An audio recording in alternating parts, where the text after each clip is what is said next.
दोस्तों, इस film south bound की कहानी एक अजीब सी हाईवे के बारे में है। एक सुनसान इलाका जहां पर अगर कोई इंसान चला जाए तो वो हमेशा के लिए एक ना खत्म होने वाले काल चक्कर में फंस जाता है। बाकी वीडियो में देखेंगे क्या हुआ। चैनल पर नए हैं तो सब्सक्राइब करना ना भूले। फिल्म की शुरुआत होती है, रात का समय है। एक सुनसान हाईवे पर हम एक गाड़ी को देखते हैं जिसमें दो लोग थे, मिच और जैक। दोनों ही घबराए हुए थे, शरीर पर खून लगा था। शायद वो किसी से भाग रहे थे। जो खून इनके कपड़ों पर लगा था ये इनका नहीं था, किसी और का था। मगर ये राज अंत में खुलने वाला है। उस समय मिच एक बच्ची की तस्वीर को देख रहा था और बाहर उसे एक काला साया नजर आता है, जिसे देखकर वो काफी घबरा गया। मगर वो इस बारे में जैक को नहीं पता था। खैर, गाड़ी चलाते चलाते सुबह हो गई, मगर अभी तक ये लोग उसी हाईवे पर थे। रास्ते में इन्हें एक गैस स्टेशन नजर आया, इसलिए ये रुकते हैं और वहां के कैफे में चले जाते हैं। वहां मौजूद कैशियर उन दोनों को अजीब नजरों से देख रही थी, क्योंकि इन दोनों की हालत बदतर थी। इसलिए जैक खुद को साफ करने के लिए वॉशरूम चला गया, जबकि मिच वहीं बैठा उसका इंतजार कर रहा था। तभी अचानक उसे महसूस हुआ जैसे वहां भूकंप आया हो।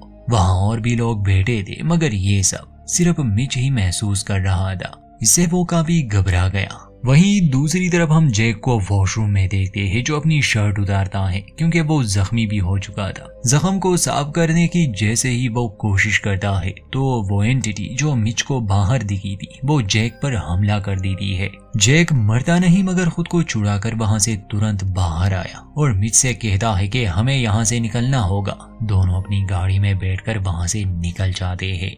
मगर एक अजीब बात होती है, कुछ दूर जाने पर वो वापस से उसी गैस स्टेशन पर लौट आए और इस बार वो कैशियर बाहर खड़ी थी, जो उन्हें अजीब तरह से देख रही थी। इन दोनों को समझ नहीं आता कि अभी अभी हुआ क्या, ये लोग वापस स्टेशन कैसे पहुंच गए। खैर, जैक दोबारा गाड़ी आगे बढ़ाता है, मगर वापस से उसी गैस स्टेशन पर पहुंच जाता है। तीसरी बार भी ऐसा होता है, चौथी बार भी। ये दोनों एक लूप में फंस चुके थे। जैक गाड़ी का रुख दूसरी तरफ मोड़ देता है। अचानक से मिच का इरादा बदल गया। वो कहता है कि रुको, आगे मत जाओ। मिच गाड़ी से उतर जाता है। जैक उसे समझाता है कि चलो, हमें आगे बढ़ते रहना है, हमें घर जाना है। तो मिच पूछता है कौन सा घर। वो निराश हो चुका था, कहता है कि तुम जाओ, मैं यहीं पर रुकूंगा। यहाँ से निकलने का कोई फायदा नहीं, ये सब हमारी वजह से हुआ, वो हमें लेने आए हैं। जैक उसे समझाता है कि हमने ये सब कैथरीन के लिए किया, मगर मिच उसकी बात नहीं सुनता। वो कहता है कि तुम पागल हो गए हो, तुम्हें मरना है तो मारो, मैं यहाँ से जा रहा हूँ। जैक जैसे ही गाड़ी में बैठ जाता है, अचानक से वो काला साया, वो डीमन हमला कर देता है और काफी बेदर्दी से जैक को मार देता है। ये सब मिच की नजरों के सामने ही हुआ।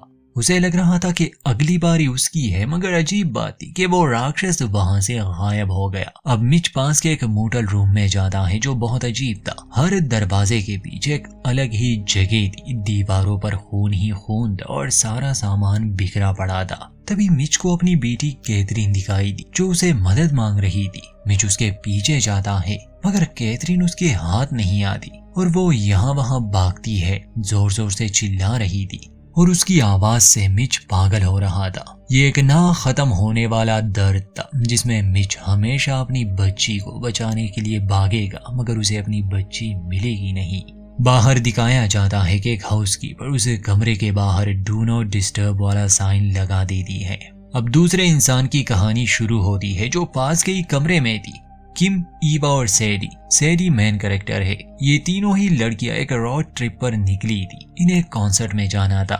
इस मोटल में रात बिताने के लिए रुकी थी। ये अभी अभी जागी है। अपनी वैन लिए ये सफर पर निकल जाते हैं, मगर रास्ते में वैन का टायर फट गया। इन्हें रुकना पड़ा। जीपीएस भी काम नहीं कर रहा था और कॉल भी नहीं लग रही थी। अब इन तीनों के पास और कोई रास्ता नहीं, सिवाय किसी के मदद के इंतजार का। कुछ घंटे वहां बैठे रहने के बाद वहां से एक गाड़ी गुजरती है, जिसमें एक कपल था। वो बताते हैं कि टाउन में दूर दूर तक कोई घर नहीं। उनके घर पर एक स्पेयर टायर है, वो चाहे तो उनके साथ जा सकते हैं। सैडी को ये ठीक नहीं लगता, लेकिन पिछले कुछ घंटों में उन्हें कोई और मदद नहीं मिली, इसलिए न चाहते हुए भी उन्हें उस कपल के साथ जाना पड़ा। गाड़ी में सैडी की नजर एक ट्रैप पर गई। वो पूछती है कि ये किस लिए है, तो बेटी यानी उस आदमी की पत्नी बताती है कि ये टूटा हुआ है, फिक्र मत करो, और ये जानवरों के लिए हम इस्तेमाल करते हैं। फिर घर पहुंचने पर ये तीनों कुछ देर आराम करते हैं। फिर रात के खाने पर इनकी मुलाकात किम्सन फैमिली से हुई, जो अपने जुड़वा बेटों के साथ आए थे। इनकी माँ मिस्टर किम्सन से कहती है कि तुम तीनों चिंता मत करो, मेरे बेटे तुम्हारी गाड़ी ठीक कर देंगे। शुरू से ही ये काफी अजीब सा परिवार था और इसका शक सिर्फ सैडी को हो चुका था। इनके लिए जो मांस रखा गया था वो दिखने में बहुत अजीब था। सैडी उसे खाने से मना कर दी है क्योंकि वो वेजिटेरियन थी, मगर किम और ईवा इसे बड़े शौक से खा रहे थे। खाने के बाद ये तीनों अपने कमरे में आ गए, जहाँ सैडी कहती है कि हमें यहाँ से जाना चाहिए, उसे यहाँ अच्छा महसूस नहीं हो रहा। अजीब था कि किम सैडी से केट के बारे में बात करती है और हमें पता चलता है कि केट दरअसल इनके बैंड की चौथी सदस्य थी, जिसकी एक एक्सीडेंट में मौत हो गई थी, और किम सैडी को इसका जिम्मेदार ठहरा रही थी। वो बातें कर ही रहे थे कि तभी किम काले खून की उल्टियां करने लगी। सैडी जल्दी से उसके लिए टॉवल लेने बाथरूम गई। वहाँ ईवा भी वॉमिट कर रही थी। ये देखकर वो बहुत डर गई। वो बाहर जाकर उन सबको बताती है कि मेरे दोस्तों की तबीयत अचानक बिगड़ गई, हमें उन्हें हॉस्पिटल ले जाना होगा। तो बेटी कहती है कि इसकी जरूरत नहीं, ये होना नॉर्मल है, शायद इसकी वजह खाना हो, हमारे पास इसकी दवा है, इससे वो ठीक हो जाएंगी। अब डेल 2 ग्लासेस में कुछ डालकर उन दोनों को पिला देता है, जिससे उनकी उल्टियां तो बंद हो गई और वो सोने के लिए बेड पर लेट जाती है। ये लिक्विड पीने के बाद दोनों ही अजीब अजीब सी बातें कर रहे थे, जैसे वो हिप्नोटाइज हो गए हो। हालांकि सैडी वहां से निकलना चाहती थी, मगर वो किम और ईवा को अकेले भी तो नहीं छोड़ सकती थी, इसलिए वो भी वहां रुक गई। थोड़ी देर में उसकी भी आंख लग गई। आधी रात को उसकी आंख खुली तो वो देखती है कि ईवा और किम बेड पर नहीं थे। वो उन्हें ढूंढने बाहर चली गई। देखती है कि वो सभी लोग किम और ईवा पर कोई शैतानी रिचुअल कर रहे हैं, और हम देखते हैं कि ईवा और किम पूरी तरह से उनके वश में थे। तभी सैडी का पैर उसी ट्रैप में फंस जाता है जो गाड़ी में था। वो दर्द के मारे चिल्लाती है। वो सभी उसे देख लेते हैं। अब ईवा और किम उसका पीछा करने लगे तो सैडी पैर छुड़ाकर वहां से भागती है। वो एक जगह छुप गई। केट की आत्मा उसे डराने लगी, इसलिए वो वहां से भी भाग गई। जैसे ही वो सड़क तक पहुंची, वो मदद के लिए वहां रुक जाती है। रोड पर एक गाड़ी को देखकर वो हाथ हिलाती है, मगर गाड़ी में बैठा आदमी, जिसका नाम लूकस था, फोन पर अपनी पत्नी से बात कर रहा था। उसे सैडी नहीं देखती। यहाँ हम सैडी के पीछे उसी राक्षस को देखते हैं जिसे हमने पहली कहानी में भी देखा था। अब ध्यान ना होने की वजह से लूकस सैडी को टक्कर मारता है, जिससे वो बुरी तरह घायल हो गई। कुछ देर तक तो लूकस को समझ नहीं आती कि वो क्या करे। फिर वो पुलिस को कॉल मिलाता है। ऑपरेटर उसे कहती है कि वो पास ही के टाउन में चला जाए, शायद उसे कोई मदद मिल जाए। वो सैडी को गाड़ी में डालकर टाउन की तरफ निकल पड़ा। वहाँ पहुंचकर वो देखता है कि पूरा टाउन खाली है। खैर थोड़ी दूरी पर उसे एक हॉस्पिटल नजर आया। वो सैडी को उठाकर हॉस्पिटल के अंदर ले जाता है, मगर हॉस्पिटल भी पूरा खाली था। इस बीच सैडी का पैर बुरी तरह से टूटकर लूकस के हाथ में आ जाता है। वो उसे एक स्ट्रेचर पर लिटाता है। वो बिल्कुल अकेला था। सैडी तड़प रही थी और समझ से बाहर था वो करे भी तो क्या। वो अभी भी ऑपरेटर से संपर्क में था। ऑपरेटर उसे कहती है कि हमारे साथ लाइन पर एक डॉक्टर है जो तुम्हारी मदद कर सकता है।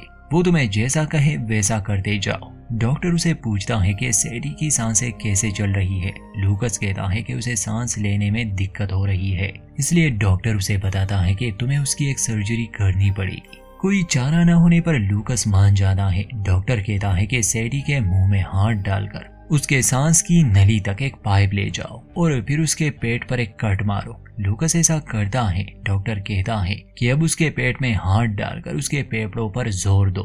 लूकस को ये सब ठीक नहीं लग रहा था, मगर वो ऐसा ही करता है और ये सब सैडी के लिए बहुत ही दर्दनाक था। जैसे ही लूकस उसके फेफड़ों को दबाता है, सैडी की मौत हो गई, क्योंकि ये सब बर्दाश्त से बाहर था। उसकी मौत की खबर सुनकर कॉल पर जो लोग थे वो अजीब तरह से हंसने लगे, जिससे लूकस बौखला जाता है। समझ गया वो कि ये एक ट्रिक थी। वो लोग चाहते थे कि वो सैडी को मार दे। लूकस हॉस्पिटल से बाहर जाने की कोशिश करता है, मगर कोई फायदा नहीं था। दरवाजा बंद था। अब लूकस तक हार कर वही बैठ गया। थोड़ी देर बाद उसका फोन बजता है। कॉल पर वही लोग थे जो लूकस पर हंस रहे थे। लूकस कहता है कि मैं ये सब डिजर्व नहीं करता। मैं एक अच्छा इंसान हूँ, मैंने आज तक किसी को नुकसान नहीं पहुँचाया। ये लड़की खुद मेरे गाड़ी के सामने आ गई, इसमें मेरी क्या गलती थी? मुझे कैसे पता होता ये सब होगा? और फिर मैंने उसे बचाने की पूरी कोशिश की। इस पर वो ऑपरेटर उसे कहती है कि हाँ, तुम सही कहते हो, तुम्हारी इसमें कोई गलती नहीं थी, इसलिए तुम जा सकते हो। लूकस पूछता है कि ये तुम्हारी कोई और चाल तो नहीं? तो ऑपरेटर कहती है कि नहीं, अब जाकर एक लॉकर ढूंढो जिसमें तुम्हें कुछ साफ कपड़े मिलेंगे, उन्हें पहनकर यहाँ से निकल जाओ। लूकस ऐसा ही करता है, वो अपने शरीर पर लगा खून साफ करके नए कपड़े पहनता है और फिर बाहर अपनी गाड़ी के पास आता है। लेकिन वो देखता है कि वहाँ उसकी गाड़ी जैसी एक दूसरी गाड़ी भी थी जिसमें उसका सारा सामान पहले से ही मौजूद था। लूकस उसी गाड़ी को लेकर टाउन से निकल जाता है। जाते जाते वो कॉल काट देता है।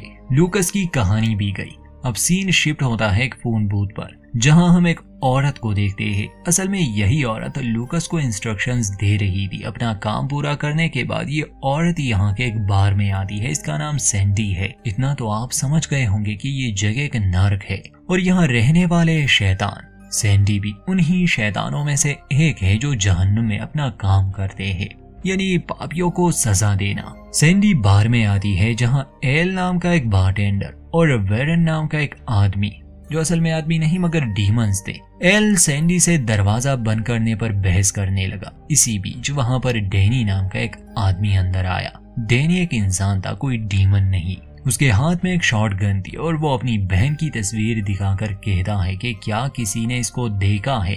एल कहता है कि हाँ। वॉरेन उसे शांत रहने को कहता है मगर डैनी उसकी बात नहीं सुनता। जब वो एल से बात कर रहा था तभी डैनी अपने डीमन वाले रूप में आकर अपने भयानक नाखूनों से डैनी की कमर जख्मी कर देता है, जिस पर डैनी शॉटगन से उसके हाथ को ही उड़ा देता है और बंदूक की नोक पर एल को अपने साथ चलने को कहता है। वो एल से कहता है कि मुझे मेरी बहन के पास ले चलो। वहां पहुंचकर डैनी देखता है कि उसकी बहन टैटू बनाने का काम करती है। शायद नर्क में इसे यही एक काम मिला था। वो जेसी को अपने साथ चलने को कहता है।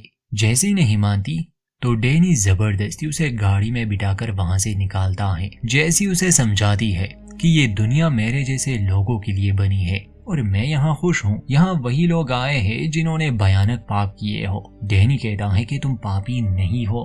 तो जेसी बताती है कि हमारे माता पिता को मैंने ही मारा था, उसी वजह से मैं इस दुनिया में फंस गई, लेकिन यहाँ के लोगों ने मुझे अपना लिया और अब मैं यहाँ खुश हूँ। ये सुनकर डैनी हैरान रह जाता है। तभी वहाँ कुछ शैतान आकर डैनी को खींचकर गाड़ी से बाहर निकालते हैं। डैनी जेसी से मदद मांगता है मगर जेसी उसकी कोई मदद किए बिना वहाँ से निकल गए। यहाँ से सीधा कहानी एक परिवार पर चली जाती है जहाँ जैन नाम की एक लड़की अपने माता पिता के साथ घूमने आई थी। घर वापस आने पर उसके माता पिता उसके कॉलेज को लेकर बात कर रहे थे। तभी दरवाजे पर दस्तक हुई। डेरेक देखने जाता है पर वहाँ कोई नहीं था। फिर कोई खिड़की पर दस्तक देता है। इस बार डेरेक को बाहर गाड़ी के पास एक मास्क पहना आदमी दिखता है।